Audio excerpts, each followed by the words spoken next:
Welcome to the Knife Junkie podcast, your weekly dose of knife news and information about knives and knife collecting. Here's your host, Bob the Knife Junkie DeMarco.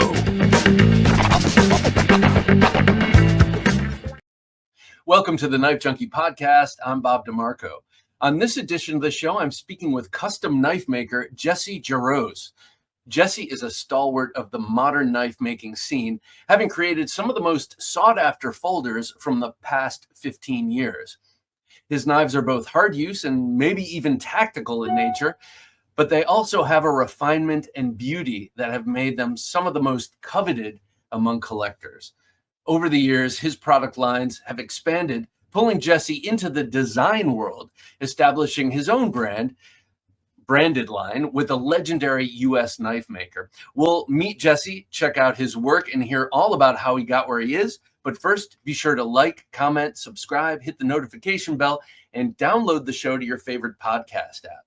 That way you can listen on the go. And if you want to help support the show, you can do so by going to Patreon and checking out what we have to offer there. Quickest way to do that is to go to TheKnifeJunkie.com/Patreon. Again, TheKnifeJunkie.com/Patreon.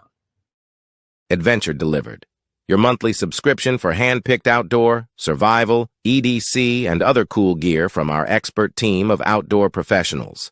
TheKnifeJunkie.com/BattleBox. Jesse, it's very nice to meet you. Welcome to the Knife Junkie podcast, sir. Thank you for having me. I'm excited to be here. Ah, cool. Well, I want to congratulate you first and foremost on 15 years of custom knife making. 15 years. How did you get started? Or were you always a knife guy? Yeah, it's a crazy number to me. It's all gone by so fast. And yes, I have been a knife guy pretty much my whole life. I grew up on a farm, and knives were always the thing we used. Hunting and fishing and doing stuff around the farm outside. So I've always been into them. Didn't get into really collecting until maybe in my later teenage years.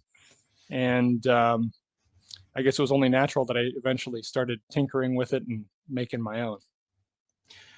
So working on a farm, living on a farm, I know that I'm speaking to you. You're in Montana currently as we speak, but is that where you grew up? And what's it like living on a farm?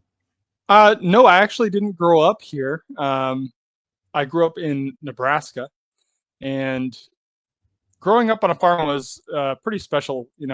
As a kid, I just had a lot of opportunities to get out and play in the trees and go cause trouble, but not cause anybody any harm or issues like that that kids tend to do. So I was kind of left to my own devices, and went crazy out on the farm and had a lot of fun. It was pretty special. So we've had a lot of guests on this show who have grown up on farms and lived out in the country and such. But how did you use your knives whilst on the farm? Like I said, hunting was probably the primary use of knives, where they actually served a real job. Otherwise, it was a lot of messing around as a kid, carving spears and making various weapons and forts and stuff like that. Playing survival.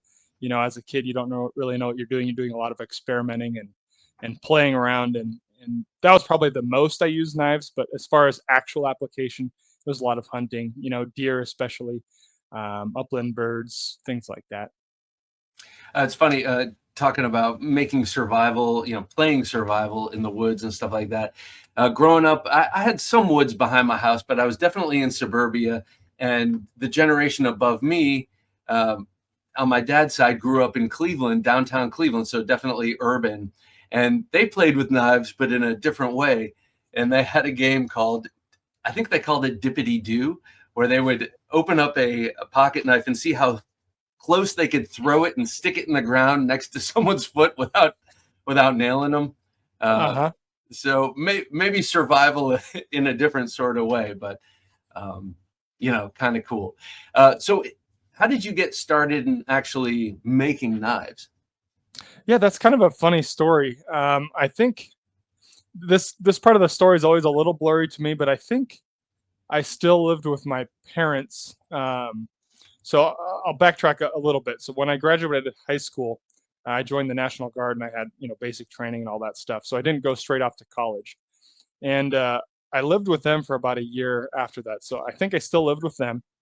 And I got, I as a kid who's out of high school, I didn't want to spend a ton of time at my parents' house, so I left a lot. But I got snowed in for about a week. We had a huge blizzard there in Nebraska, and I got really bored. And my dad is a carpenter, so he's got a big shop with lots of tools and stuff and some metalworking equipment. So I went out there and decided I was going to make a knife because I've spent so much time, looking at knives on the internet and on the forums and all that stuff. And I kind of looked up a few tutorials and just seeing other people making knives and experimenting with it, piqued my curiosity. And I went out there and gave it my best shot. I made some pretty ugly stuff, but that was kind of my first step into it. And it hooked me quick because right after that, I was looking at equipment and getting pretty serious about it. And it wasn't long after that I moved and went out on my own. And part of the move, or part of my requirements for the move, were that I had, access to a decent spot where I could put up some equipment and further my knife making hobby at that time. So 15, 16, 17 years ago, when you were kind of checking things out on the internet, who were the big guys? I remember Tough Thumbs. He's now Tough Knives. Did a lot of modding and stuff. And for modders, that led in to knife making for a lot of guys. Who are you looking at and who inspired you? So I don't know if you're too familiar with the Usual Suspect Network. Oh, yeah. It was a pretty big thing back then when I got started, and I was on there as a kind of a collector. So that group of people heavily influenced, the makers I was looking at and things I was even collecting. So a lot of the major makers on there were big influences on me. You had like Ernest Emerson, of course, was probably the biggest one, and then a lot of the custom makers on there were also tactical guys. Charles Marlowe, Oh my he God. yeah, he was somebody who lived about 2 hours away from me when I lived in Nebraska there, and he hosted a little get together, probably a year after I started making knives, and he did this annual get together. Anyway, I went down there, and I didn't really know much about making at that time, and I got to check out his shop and see really nice knives. At the time I had never handled full blown customs. Being a kid, I couldn't afford such a thing. Yeah. And I got to check out some really nice knives, and his knives being the best of the best. They're incredible. And so getting to have that experience kind of blew my socks off, and it's like, wow, that there's the sky's the limit on what you can do, making knives. And he was probably the biggest influence, after I'd met him. That's crazy because he's one of my grail. I'd love to have a Charles Marlowe. I settle for the Boker version of his Squale, but I love his work.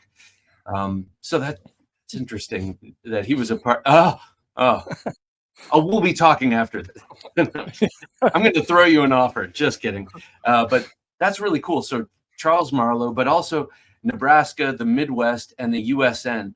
I know a lot of the USN has to do with that triumvirate, with Strider. I think Strider was maybe a part of that, but definitely Emerson, and he's one of my favorites also.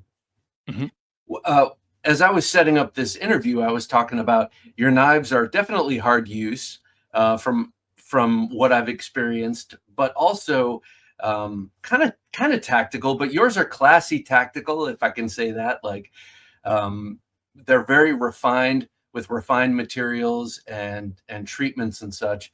What about the tactical world brought you in, and how did that evolve into what you're making, which is tactical plus? And by plus, I mean there's also a luxury element to what you do.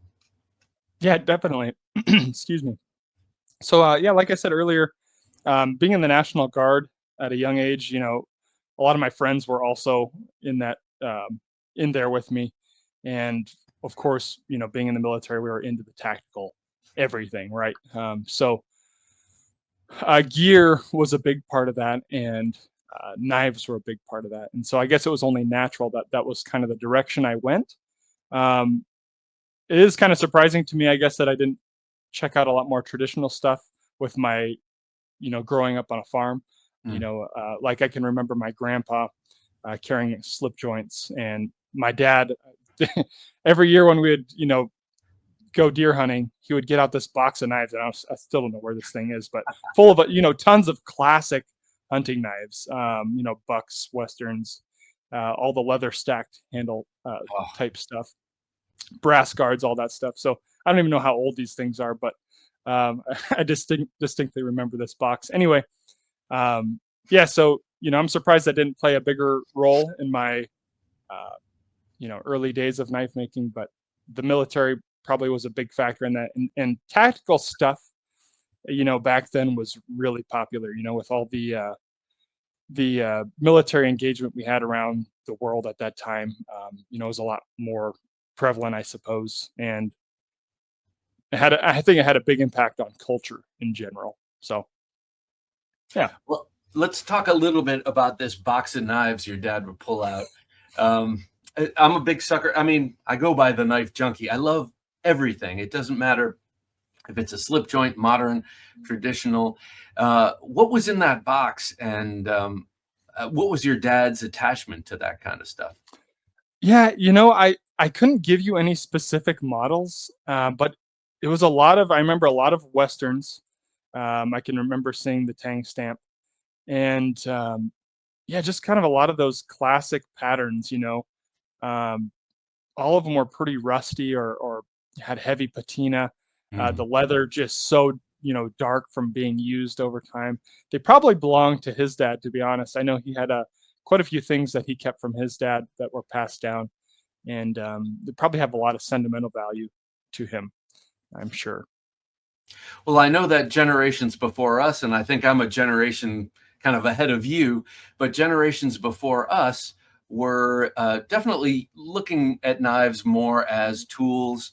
Uh, and we all do now too, but there's a certain aspect of collectability and art and just love of the collection.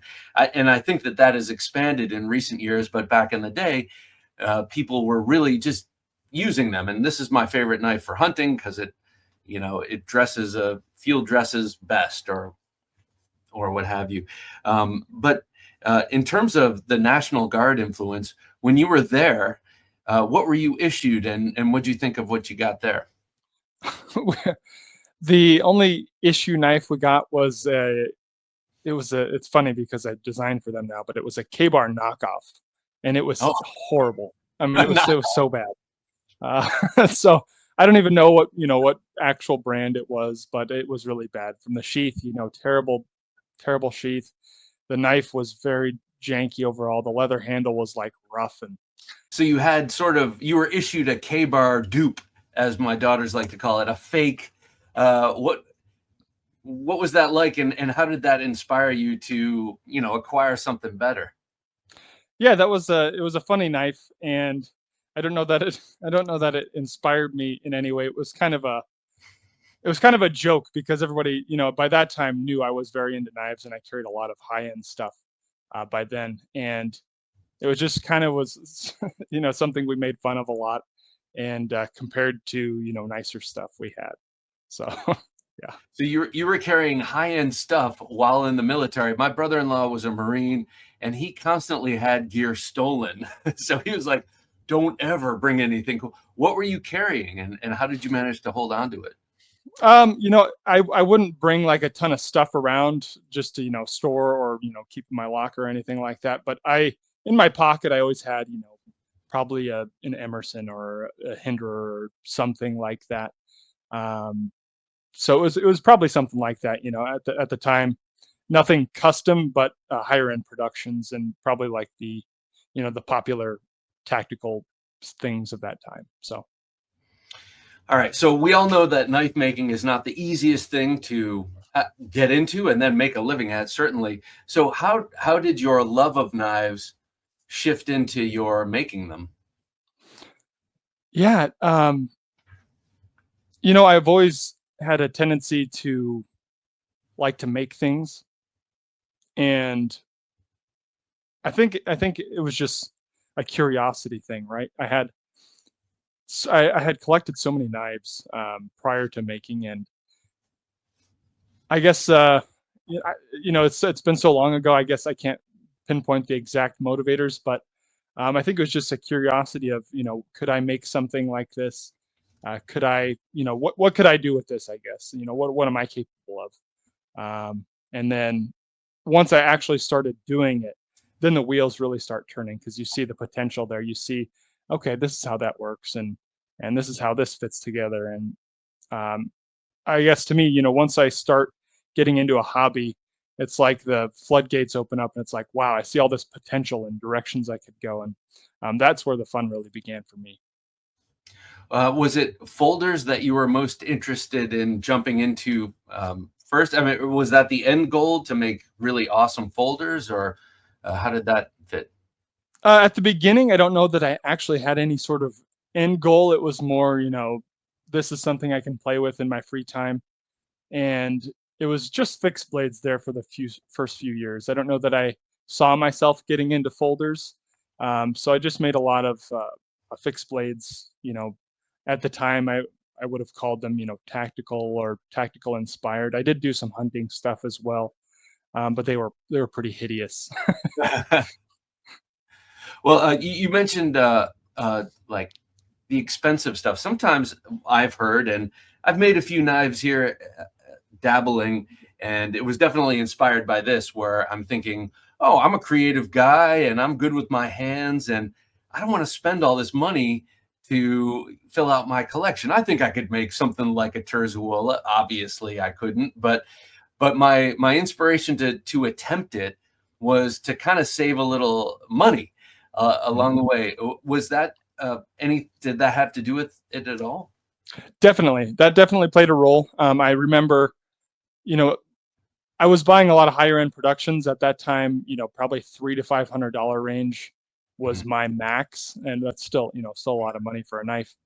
Um, but there were things out there that, creeped up into like close to $1,000, and at that time, that was just there's no way I could ever get my hands on something like that. So I think that was a big inspiration where, I see these extravagant knives or things that are just out of reach for me. And I'm like, what, maybe I could make something similar, or maybe I could, get some of those materials and make something of my own.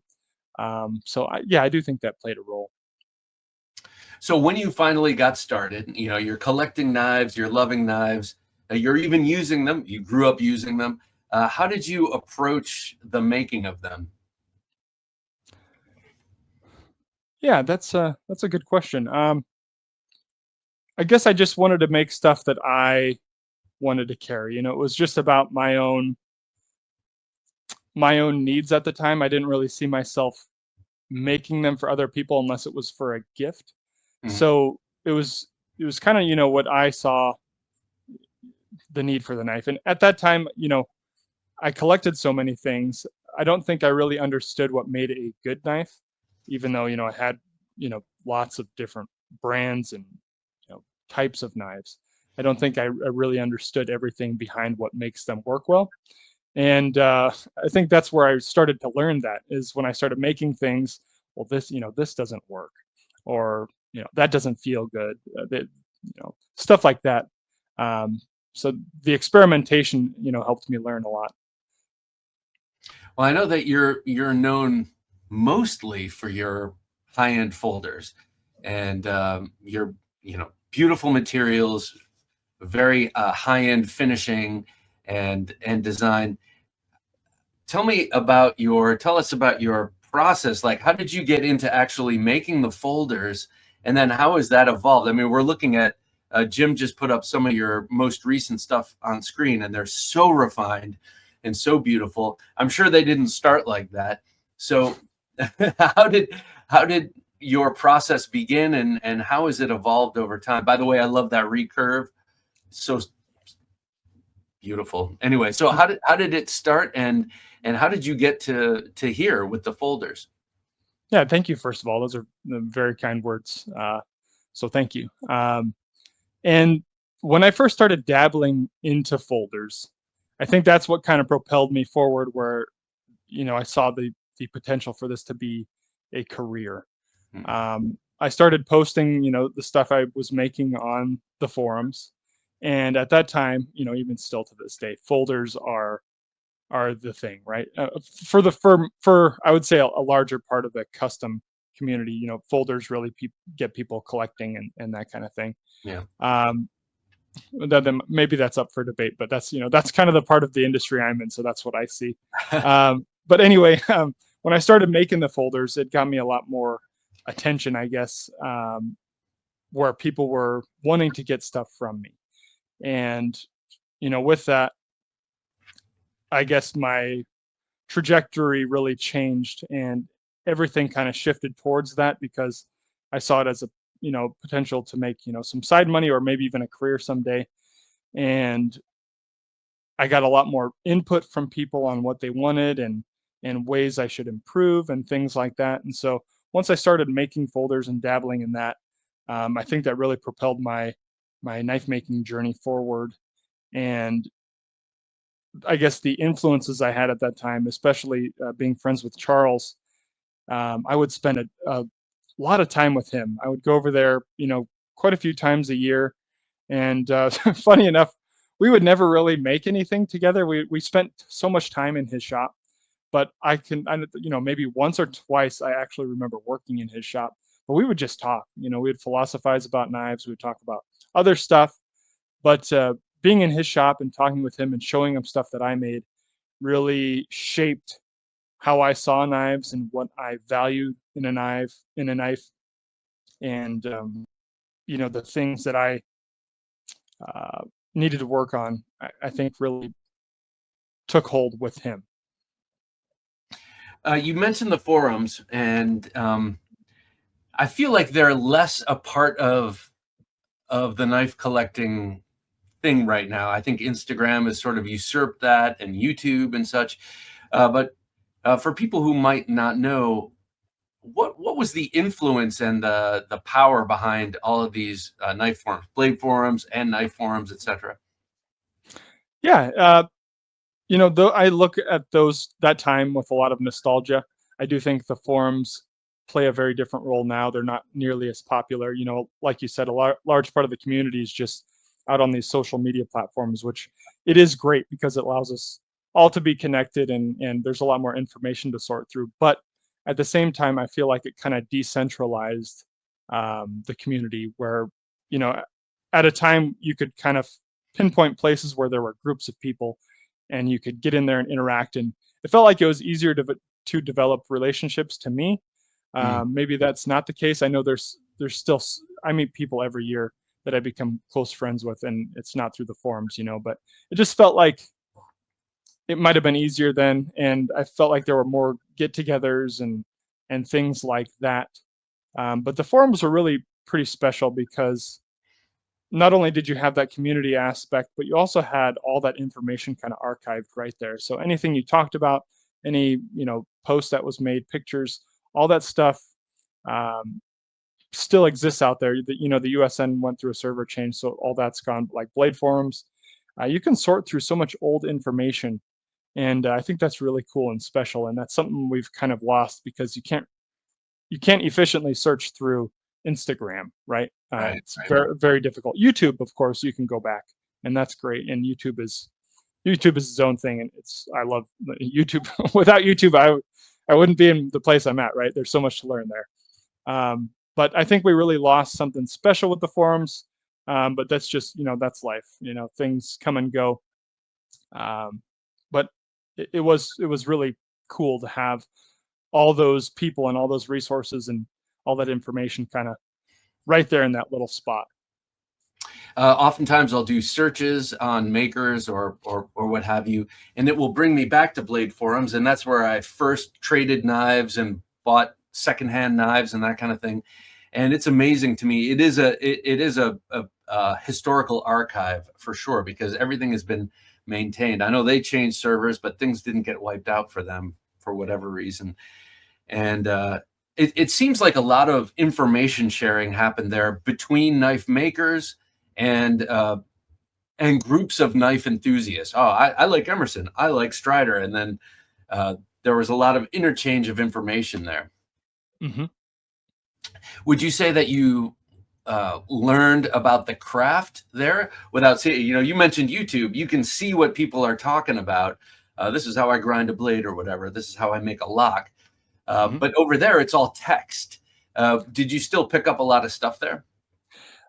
Yes, and I think you just made a huge point, or triggered a huge point for me, where in those forums where you would post knife making tutorials, or you would post a knife and ask for advice, it was a full-on conversation. And now when you post something, yes, you have comments and there are conversations going on, but I mean, people would write massive swaths of text over knife making, or anything, and you just can't do that in comment format that we have now. So I think that's a big part of what we lost, was that huge conversational element, and it was so easy to reference. This is what this guy said in response to that, and it was a lot easier to organize and read. So you mentioned that folders are the big thing with collectors, and I know that's coming from your perspective because that's your bread and butter. But why do you think it's folders in particular that have knife enthusiasts really enthralled? That's a good question. I think in the modern age, with what we're making now and what's available, I think the mechanics of the thing play a huge role. I don't know if it's totally fidget factor, but I think people like to have something they can open and play with, and feel this thing, work, I guess. A fixed blade, for people who love fixed blades, and I'm one of them. I have tons of fixed blades. They're so fun to look at, and you feel like the raw potential of this thing as like a working knife, right? And there's some fixed blades that are absolutely insane art as well. But I think a lot of us think of fixed blades more as of a working knife. And with the folders in the modern age, a lot of them do kind of blend that, artistic expression with the functional side of things. And I think a lot of people carry a pocket knife as something to admire just as much as they carry it to use, if that makes sense. And I think the platform, or the the canvas, if you will, of a folding knife, it's a compact little thing, but you can express so much on it, right? There's a lot going on there. So maybe not the most eloquent response, but I think those are some of the reasons. Well, from a collector's standpoint, I've thought about this a lot, and part of it is a practical thing. A lot of people don't feel comfortable carrying fixed blades, but you can have a whole trove of folders that you can pop in your pocket and have a bunch of different knives, one every day that's new and different. And that's definitely an appeal. It's a practical appeal because you can carry them. But the other thing, and something you just said just triggered this thought, is, and this is not supposed to be a pun, but it triggered this thought. It's kind of like guns. My appreciation for guns, I like to shoot and it's fun, and I have them for self-defense, but they don't capture my imagination like knives. But the crossover between a gun and a folder is how perfectly made they have to be good. You can't have a gun that has bad tolerances, just like a knife with bad tolerances. You'd rather not have it. You'd rather have a fixed blade. But I think that connection to me is a big part too. Like, there's engineering that goes into it. And there is no doubt in fixed blades, but it's a different kind of thing. Oh, okay, we're almost halfway into this. Can you show us the folder? I know you have a folder close at hand. Let's take a look at this and talk about it. So this is my Archon model. This one I've been carrying for well over a year now, so it's pretty dirty, and you can see the pocket clips really worn and scratched up. But this is one of the few I did with a clip point blade. Oh God! And you can see it's very dirty. No, that wasn't the oh God. That is Such a beautiful blade. If you're Oh, thank listening, you. it's a recurve clip point. Looks like it's got a hollow grind on it. Yeah, nice big tall hollow grind. So this is called your Archon model. Mhm. Tell us about it. What goes into making a folder like this? So this knife, it's one of my older designs that just kind of got reimagined. I came out with it early on in my folder days, and then the design kind of got shelved for about a decade. I just brought it back out last year, and it's really a, almost a totally different knife, but it still shares those familiar lines, I think. But as far as what goes into something like that, so all of my folders I would consider to be handmade with some machine, CNC type assistance. Mhm. So I get my locking liner and the blade cut out as blanks, and then everything else I do by hand. So I'm cutting out stuff on the bandsaw, shaping it on the grinder, all manually, all that stuff. So I would say, 90+% handmade with a little bit of assistance from CNC just to help me, boost efficiency a little bit. Sure. And yeah, I really credit a lot to Charles Marlowe with giving me the eye I have for the things that I care about in a knife. And I really think I have a fairly simplistic style. I don't have a lot going on my knives, and I really try to focus on the fundamentals and just make a very fundamentally sound knife, from the way it actually works and functions to, taking in the aesthetics of it. I just like nice, clean designs and clean execution, and that's what I care about and what makes me happy in a knife, right? Of course, I do experiment from time to time and throw on a Damasteel blade and bolsters and way crazier materials than I put on my standard knives. But for me personally, that's what I get joy out of is the nice, fundamentally sound, clean look and uh, practical type of knives. Well, what are the things under the hood that have you that take extra effort? I mean, you mentioned Charles Marlowe kind of cultivated some of those things. What are they? Yeah,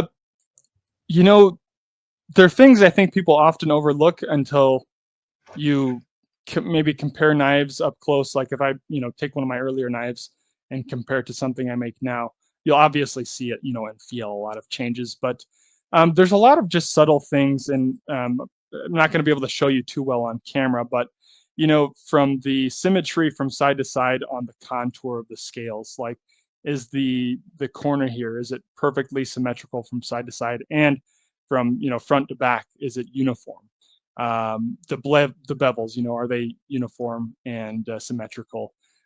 Finishes, are there any stray scratches?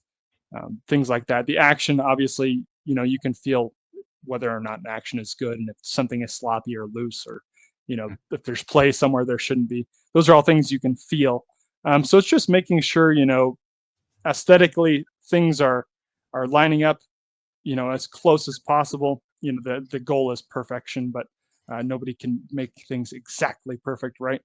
But it's really just trying to make all those little things as perfect as I can. And it's a lot of work and a lot of frustration sometimes, but it's worth it to me. I mean, I think that there's like this misconception that say you have a design, you create it in CAD, you put it into a CNC machine, and it's going to spit out a perfect knife. I know that even in that process, there's a lot of not just handwork, but brain work to make tolerances work, to make things work. But when you're doing it all by hand, I would imagine that it's a huge learning curve. I mean, you want this thing to feel perfect, like you said, and it will never be perfect, but you can get there. You can get as close to perfect as as is humanly possible. It seems like when you're doing everything by hand, each time it's a rediscovery. Hmm. Yeah, definitely.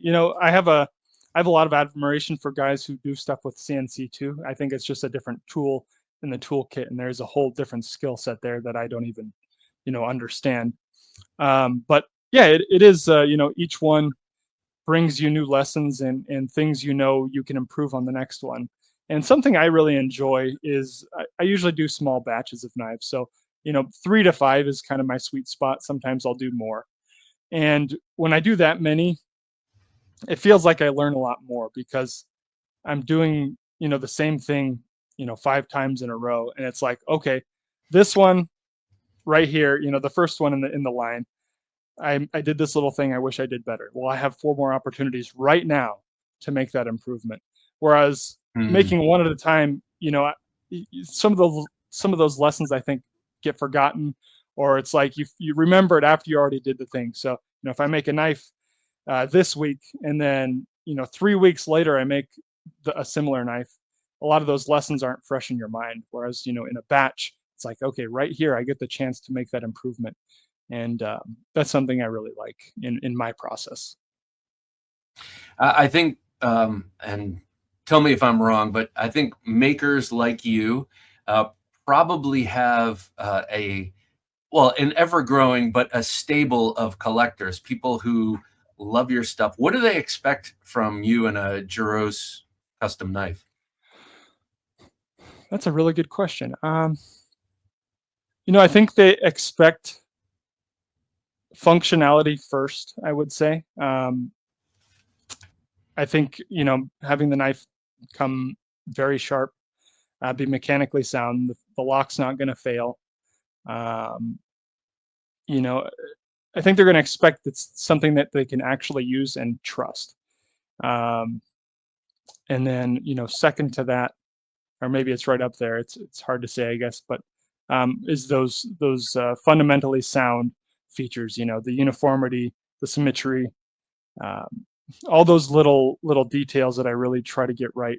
And like I said, I'm not perfect. There's always things I can improve on, and it's fun to me to have someone who's been collecting my stuff for a while, or has handled something a few years ago and gets to handle something now, especially when it's the same model, and say, hey, I noticed these very subtle changes you made, and I appreciate them. It's cool to me to see that um, progress recognized, I guess. So I think maybe another part of that is expecting the progress, and that's a lot of pressure too. Yeah, yeah. So because the more progress you make, the harder it becomes to make it. But it's fun to see people recognize those little improvements. So when I was perusing your website, figuring out how one lands a Jarosz, and you have a number of lines, and we're going to talk about that too. But how does one get a custom handmade Jesse Jarosz knife? Um, I noticed you have a lottery system. Tell us about that a little bit. Yeah, the lottery system is probably the most prevalent of my methods of selling. So I have a website, of course, where you had it pulled up on the camera here a moment ago. And what I'll do is I have this nice plugin that allows me to run a lottery. And so basically what that is you go to my online store and you add you go to the lottery and you add this knife to your cart. Basically, you're not buying anything, it doesn't cost you anything, but you're going through and checking out. And then what that does on my end is it enters you into an automated lottery system. So everybody who purchases an entry here, the program sorts itself out, picks a random winner at the cutoff time that I set, and then it's published there in the lottery. So people will know number 13 or whatever it is won that knife, and then I go on and make the communication from there. So it's a nice automated way of doing things, because when I do, a batch of 5 knives, it can be confusing and difficult to manage 5 different conversations at once Oh, yeah. with multiple people. So if I can automate a large part of that, it makes it a lot easier, and I think it makes it a lot less frustrating on the collector side too, because things can be pretty tense when you're did I win? What's going on? Is the maker rigging it? That kind of stuff. So this takes a lot of those unknowns out of the equation for me.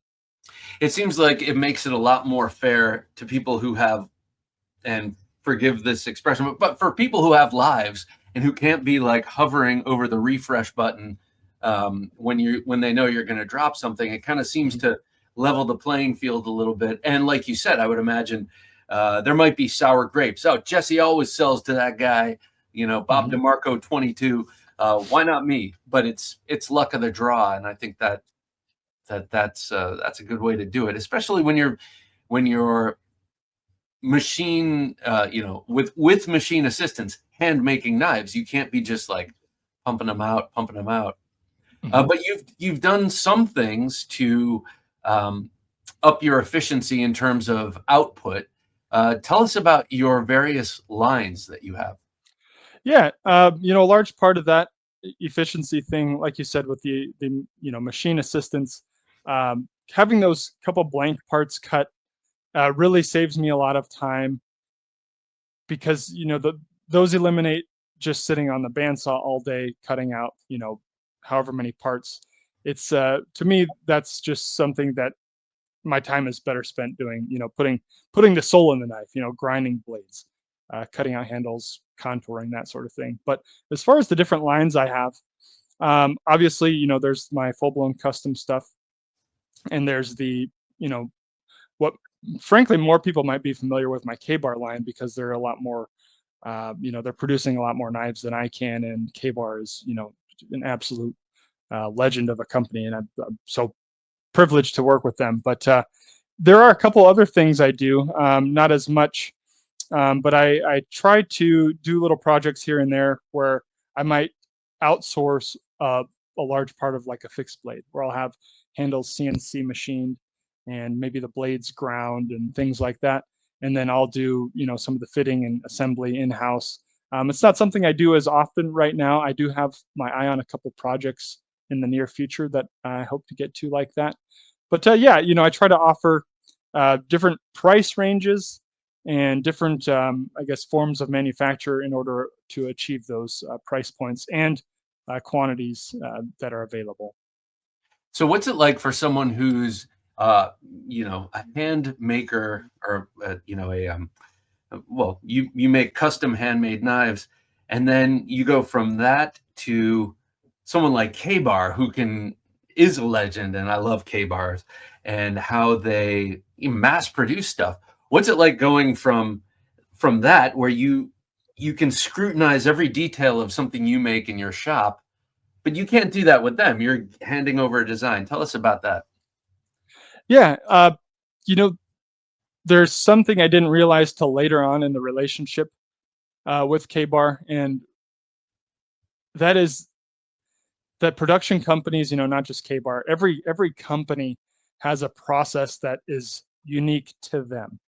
And even when it comes to knife makers, how I make a folder is probably different than most other folder makers, and majority of the stuff we do is shared. It's similar, but there are subtleties in everybody's process that separates us, and production companies have that too. So when you design something for them, so now when I design, it's different than when I first started, where I'm considering their production capability and their process, because you have to kind of understand their process in order to design something. Because if you give them a design that they don't have the processes for, well, they're going to modify that design and fit it into their line the way they can, and maybe that product doesn't end up how you imagined it, right? So you need to take that into consideration so that the I guess the melding of the two brands is as perfect as it can be.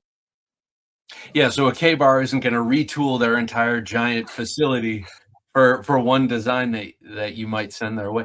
So from your perspective, what do you think K-Bar gets like so right about your knives in particular? This is it's something I've thought about, and I think we share a very similar philosophy. And if you look at the K-Bar lineup and you look at what I make, we both make very straightforward, user-oriented knives. The fixed blades of mine they've produced and the folders they've produced are very, straightforward. There's nothing crazy. I'm not trying to revolutionize the knife. I'm not putting out wild, shapes or features. it's straightforward, and I think that's that's something that K-Bar has always done. The knives, some of the knives they've produced have been produced forever, and you look at like the Ethan Becker line, he very much shares the same philosophy. The TDI stuff is very oriented in that self-defense um, you know uh, application. I think we just share a very similar design philosophy, and that's why we're so compatible. That's interesting that you say that, because earlier you mentioned that even in your custom work, the real unique selling proposition of your custom work is the design, but also how well they're made, and how labored over they are. But and yet they're simple. You said simplistic. I would say simple, and that's just mincing words. But to me, simple is beautiful if it's done right, and that is a hallmark of K-Bar. They've been doing things the same way for a long time, it seems, and they produce knives of a certain ilk, even when they're collaborating with someone like yourself or Ethan Becker, and those have been some of the most successful knives out there. These K-Bars. You mentioned on your website that you design or you make knives for Montanans, or people who are going to really rely on their knives. So what did you mean by that? Yeah, so I make a lot of different things. Right now I'm more focused on folders than anything, but it really it really gives me good feelings when I can make something for someone and it's put to use and it serves a real role in their life or in their job or whatever it is. So, not just Montanans. I'm here and I have a lot of friends who do some amazing stuff in the backcountry. Working in as a first responder, things like that. And I love getting knives to those types of people when I can.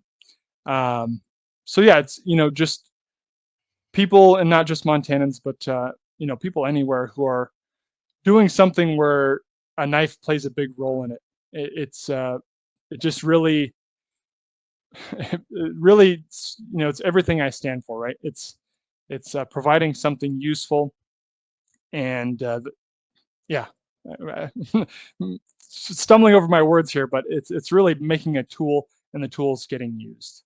Yeah, I mean, I knew from reading that you didn't mean just Montanans. Obviously, I Right. only make knives for people in Ohio. You're not gonna say that, but what I took that to mean is, obviously if you're on your website and you see the knives, you can see that they're beautiful and refined and very well considered.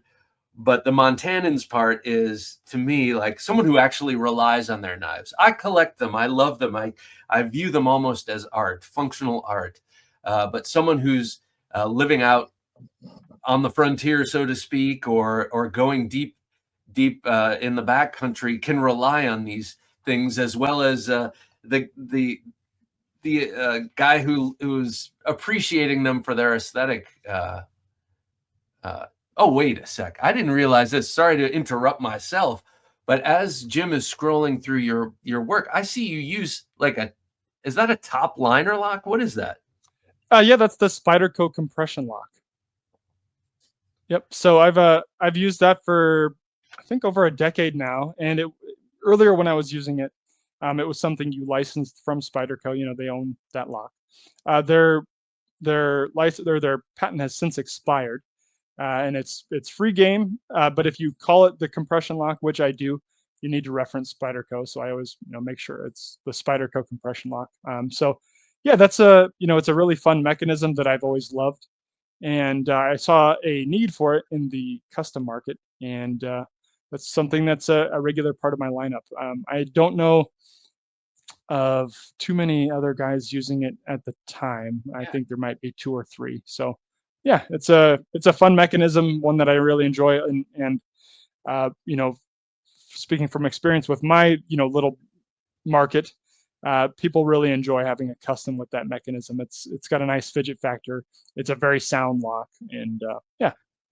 Do you think it's more sound than a regular liner lock, especially if you're using your folder for hard work? I do think there is benefits to it. Whether or not it's more sound, I think theoretically, I could hypothesize that it is. Hmm. But the way it works is that lock bar is being sandwiched between the lock face and the stop pin. And when you apply more pressure to the spine of the blade, it's compressing that lock bar, so it's grabbing it, right? Whereas a liner lock or a frame lock, there's nothing grabbing that lock bar. You're applying pressure and if the geometry is wrong, the lock is going to slip, right? So it's forcing that lock bar away from it. Whereas this is actually grabbing the lock bar. So I can hypothesize that it might be stronger. I can't actually tell you. I do test my locks and whether or not it's a compression or a liner lock. I make sure that thing's not going to fail. Folders are prone to failure no matter what. I'm Hmm. not saying, there's not a scenario where it couldn't, things get dirty, stuff gets in there. If you don't want a knife to fail, you should use a fixed blade, that kind of thing. But, yeah. Well, that's interesting because really the liner lock and I'll say the liner lock because the frame lock you have your hand that's sort of reinforcing it, but with a liner lock it is really relying on surface tension and the designer's knowledge of geometry. And if I'm the designer, you're in trouble because I'm terrible at that. But that concept of having the lock being kind of bitten into on that long axis will yeah, it seems like it will totally strengthen it you know much greater. But you know uh, you should probably not be using your knives that are folders that hard that's consideration, but some of those low speed high speed low drag folks might disagree. But so let's talk a little bit about fixed blades. One of the Someone recently sent me a picture of your double-edged commando knife with the red handle, and I think you called it a commando knife, and that thing was so gorgeous. I'm used to your folders, and I love the way they look, but when this one was sent to me, I was, oh my God, who made that? And then I saw your name, and it blew me away. Tell me about your fixed blades. How frequently do you work on those? Do you make those? And what's your design philosophy around your fixed blades? Yeah, I love fixed blades. Like I said earlier, I have quite a big collection of them. Um, my design philosophy around fixed blades is typically just straightforward user oriented stuff. I don't do a lot of bells and whistles fixed blades. The commando is kind of an exception. I would say it's still on that theme as far as the execution, but that thing is to me basically a fantasy knife, right? It's something that it's cool. It gets your imagination going when you're holding it. It's just a really fun knife, and it's kind of my expression of my love for knives, right? It's like you hold this thing and it's just like, wow, this thing's crazy. Um, so that's where the commando comes from. But as far as my standard fixed blades, I try to make them when I can. Obviously, folders are or where my demand is, and so Mhm. that's where I'm focusing more of my efforts. But I do like to make fixed blades when I can, and when I do, it's usually user oriented, very you know practical type stuff. And actually, I do have one here. It's not quite finished. I have to put my maker's mark on it, and it's not a super pretty one because I'm making it for a friend to use as a camp kitchen knife for you know when he's camping. So I didn't make it super special, but it's a Christmas gift for him. But here's a Ooh, that's one of my beautiful. little kitchen knives. So That yeah. is gorgeous. And if you're listening, it looks to me like a cross between a Kiridashi and a sax, but it's a kitchen knife, kitchen camp knife. Man, that is beautiful. Thank you. Yeah, and you can see, I mean, it's got very simple lines, nothing crazy, very straightforward handle, nice and contoured and soft edges. So it'll be comfy. It's thinly ground, so it should cut well and should be fun to use, hopefully. I wanted to, well, before I get to this, one of these last couple of questions here, just to describe, Jim had the Commando knife up. It's a beautiful, I think it's an 8-inch blade, and Mhm. it looks double-edged, or ready for double edge. Some And of them are, some of them aren't. Yeah. oh, I got you. The one that I would get would be for sure. Um, but I want to talk a little bit about materials. What are your preferred steels? I know your handle materials pretty much, but tell me about the steels and your heat treat. Yeah. I when it comes to steel,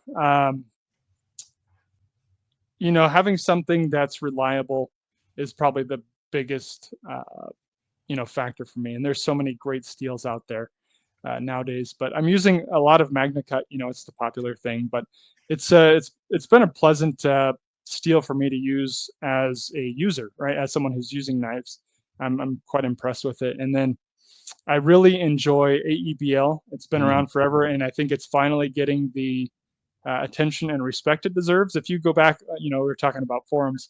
There was a lot of debate like 10, 15 years ago about the uh, validity of AEBL on larger knives like machetes, and some people were saying it's a razor blade steel. It serves no use in this realm.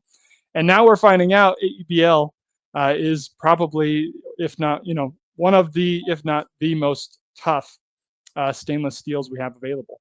Oh, And so it's cool to see that the actual data come out on that, and prove what a lot of us who've used it already kind of knew or felt like we knew to be true. So I really love AEBL. It's a pleasure to work with too as a knife maker. A lot easier than MagnaCut. mm. Um, and then if it were more available, I think my favorite steel is Super Gold 2.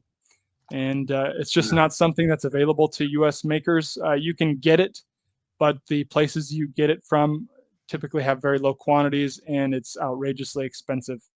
So your best shot is to try to find some at a knife show, or maybe if you're overseas, they send it to Europe sometimes, but they don't send it to us. So Who makes Super Gold too?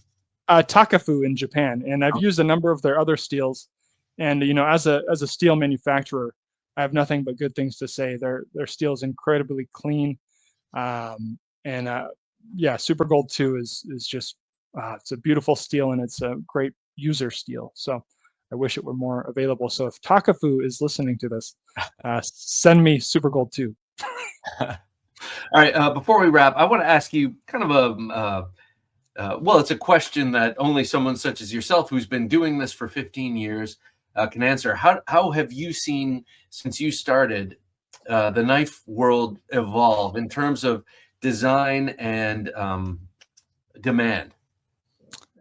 Yeah, it's been a whirlwind. I've seen a couple different phases, I guess, in what I would call, I think the tactical market was heavily leaned heavy on folders towards the end there, and I think that is kind of what morphed into what we would call EDC now. Mhm. Um, and I've seen that transition, from very tactical to more artistic folders, right? And there's been some other, subgenres, or whatever you want to call them, that kind of popped up in between. Um, yeah, it's just very interesting to see. We have the production capabilities now. Actual production companies have really popped up in the past few years. There's a lot more companies, and there's a lot more nicer knives that are available now. And so I think the market is very competitive in that side of things. There are also a lot of custom makers. I think a lot more now. I still like to think that custom guys aren't necessarily competing with one another as much, though there probably is some aspect of that. But I think if you've done your due diligence as a maker, you've probably sort of created your own style and reasons for people to buy your knives and collect your knives. So I don't like to think of competition so much, from my side of things, but I think on the production side, it's very competitive, and I don't envy those bigger companies. Right? I mean, they have a lot to compete over. Yeah, and it's really, from my perspective, a collector's market, especially if you collect production knives. Before I let you go, Jesse, tell viewers and listeners the best way to keep up with your work and how they can get behind the wheel of a Jesse Jarosz. Yeah, of course. So if you're trying to buy something, I think the best way to get the news on my drops and my lotteries would be to sign up for my newsletter. I do want to put out more info in my newsletter eventually when I have the the time to do so. Hopefully, I can rope my wife into helping me with that someday. But for right now, it's specifically focused on knife drops and when I put out new stuff or a drop or whatever. And then the other methods, of course, are your social media. So I've got a Facebook group. You can go over there. I'll post a lot of like work in progress, updates, things like that. Of course, I'll share my knife drops there too. And occasionally I'll do an exclusive like group lottery, things like that. So that's a fun reason to be there. And then Instagram is my largest platform that I have, where my largest portion of my following is. And I see Instagram for myself as more of a interactive gallery. I don't put too much effort into creating content per se. I just like to share my photos and videos of knives there, and then it's to me it's the easiest place for people to connect. So they see a picture, they might have a question. It's very easy to DM me, and then we'll have an interaction. And I really enjoy that aspect of it. So.